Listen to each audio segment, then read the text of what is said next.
Hello दोस्तों, नमस्कार। जय शंभू गौरा।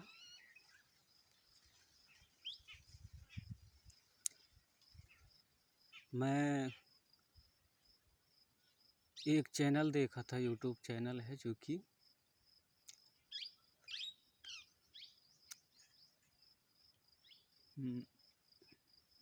बड़ा दो साधना मंत्र बता रहा है उस चैनल के माध्यम से।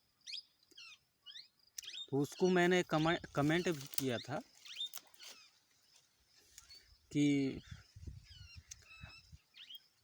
बड़ा देव की विषय में पूर्ण जानकारी है या ज्ञान देने के लिए चले आए हो। तो उसने काफ़ी जवाब दिया है। घमंड भरी हुई जवान है जो उसमें मैंने कमेंट देखा है और कमेंट देखा है, उसमें काफ़ी हमारे गोंड भाइयों ने कमेंट किया है। तो सभी की बातों का विपक्ष है, विरोध है, कमेंट दिया। लेकिन मैंने काफ़ी 3-4 बार कमेंट किया, तो उसमें हर बार जो है एकदम मनोभावना के तरह, मनोविचार की तरह जो है घमंड भरी जवाब दिया है उसने। तो आज मैं रखना चाहूँगा, मेरे को ज्ञान के विषय में पूछ रहा था, तो आज मैं रखना चाहूँगा बड़ा देव के विषय में कि बड़ा देव है क्या बड़ा देव की साधना किया जा सकता है? क्या बड़ा देव को अपने अधीन बनाया जा सकता है? सबसे पहले मैं बात करना चाहूँगा साधना शब्द का। उन महाशय को सबसे पहले पूछना चाहूँगा कि साधना शब्द जो है, साधना शब्द का सात्विक अर्थ क्या होता है, ये पहले आप देखिए।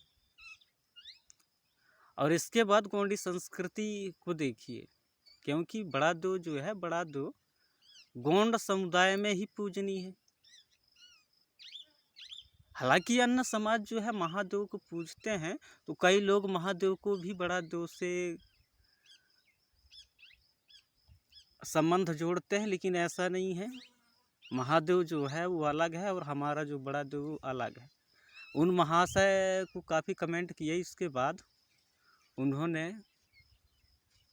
ये भी जवाब दिया कि मैं भी गौड़ राजवंश से हूँ। यदि आप गौड़ राजवंश से हो तो आपको ये ज्ञान होना चाहिए कि बड़ा देव कोई साधना करने योग्य देव नहीं है, या कि बड़ा देव का ऐसा देव नहीं है कि उसको आप साध के रख लो, उसकी साधना करके आप उसको अपने वचनों में बांध लो। सबसे पहले अपनी संस्कृति को देखो, यदि गोंड हो तो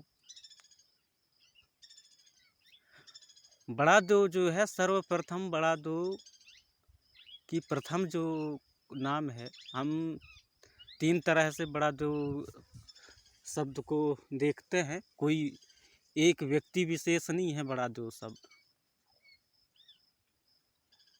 सर्वप्रथम पंचभूत जो है प्राकृति है, सर्वोच्च प्राकृति को हम बड़ा देव कहते हैं, फड़ापेन कहते हैं, जिसको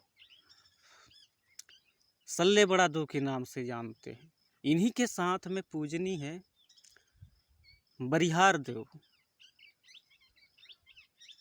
और सतमटिया बड़ा देव।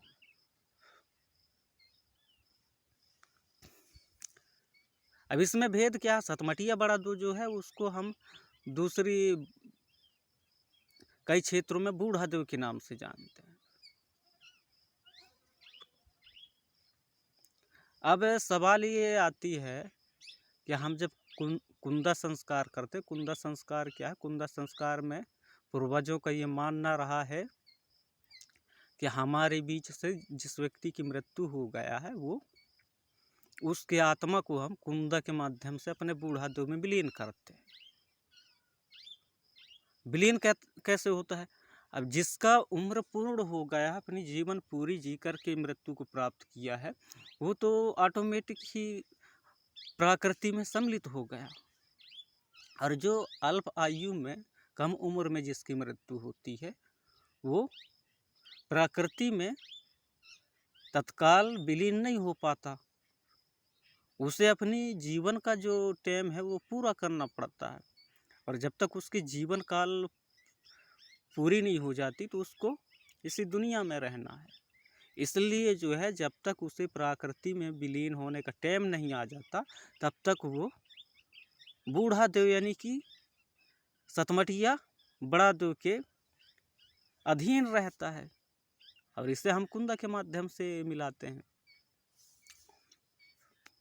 अब दूसरी बात, जब हम कुंदा मिलाते हैं तो घर का कोई एक व्यक्ति कुंदा लेके तो नहीं चला जाता मिलाने के लिए। कुंदा मिलान संस्कृति, जब भी हम कुंदा मिलान का कार्यक्रम करते हैं तो पूरी परिवार को बूढ़ा देवठाना में एकत्र होना पड़ता है। जितने परिवार में मृत्यु हुई है उनकी सभी की कुंदाओं को वहाँ लान के छिपाया जाता है।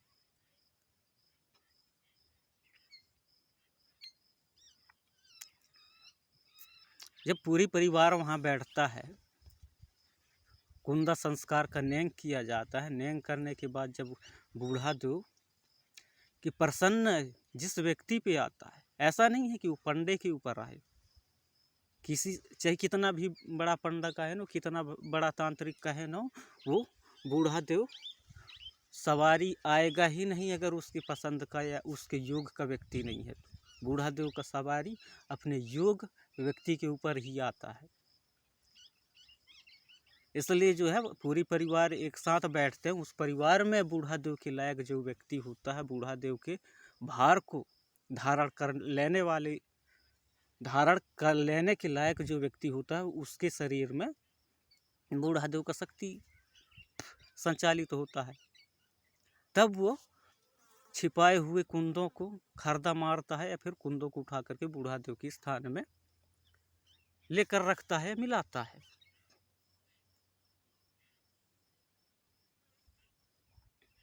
लेकिन ये काम अकेले भी तो किया जा सकता है ना।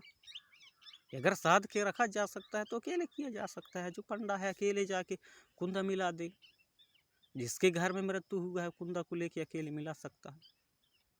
नहीं, ऐसा नहीं हो सकता, क्योंकि जो हमारे 25 पीढ़ियों की मृत आत्माओं को अपने मुट्ठी में रखता है, अपने अंडर रखता है, अपने अधीन रखता है, वो क्या किसी के अधीन होगा?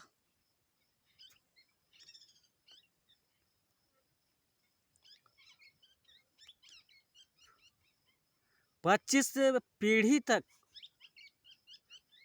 अपने नियंत्रण में रखते हैं बूढ़ा देव। इसके बाद में 25 पीढ़ी, जब 25 पीढ़ी की कुंदा वहाँ बूढ़ा देव के हाथ में चले जाते हैं, इसके बाद जो है बूढ़ा देव परम शक्ति प्रकृति में विलीन करते हैं उन कुंदों को, और वही कुंदा फिर से नवजीवन को धारण करता है, वही प्राणी। प्रैक्टिकल करके देख लीजिए। यदि आप गोंड हो, आपको लगता है कि आप साध करके रख सकते, तो प्रैक्टिकल करके देख लीजिए। कुंदा लेके अकेले बूढ़ा देव के थाना में लेके जाइए, बूढ़ा देव आते हैं आपके ऊपर, सवारी लेते हैं, आपकी कुंदा को उठाते हैं, मिलाते हैं।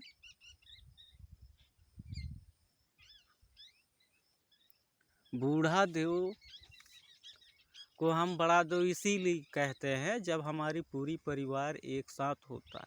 वो बात अलग है कि जिसको स्वीकार लेते हैं, जिसके शरीर में सवारी आते हैं, अगर वो पूर्ण समर्पण होकर के ध्यान करता है तो जरूर उसके बातों को सुनते हैं और उसके शरीर में अपनी शक्तियों का संचार करते हैं। लेकिन ऐसा नहीं है कि आप किसी प्रकार कोई मंत्र जाप करेंगे तो आपके अधीन हो जाएगा, आपके मंत्र के अधीन हो जाएगा। ये कोई तंत्र के देवता नहीं है जो आपके साधनाओं के बल में आपके अधीन हो जाएंगे। सबसे पहले शब्द को समझिए कि क्या है साधना शब्द। साधना का मतलब होता है अपनी तपोबल के माध्यम से उसको अपनी अधीन करना, मंत्र के अधीन करना। अधीन करने का क्या मतलब है? अधीन करने का मतलब है अपना गुलाम बनाना, अपने इशारे में चलाना। जो तुम्हारे 25 पीढ़ी के पूर्वजों की आत्माओं को अपने नियंत्रण में रखा है, अपने वश में रखा है, वो तुम्हारे तुच्छ मानो जो कि एक फूल के बराबर नहीं। तुम्हारे अधीन होगा वो शक्ति। बात करते हो साधना की,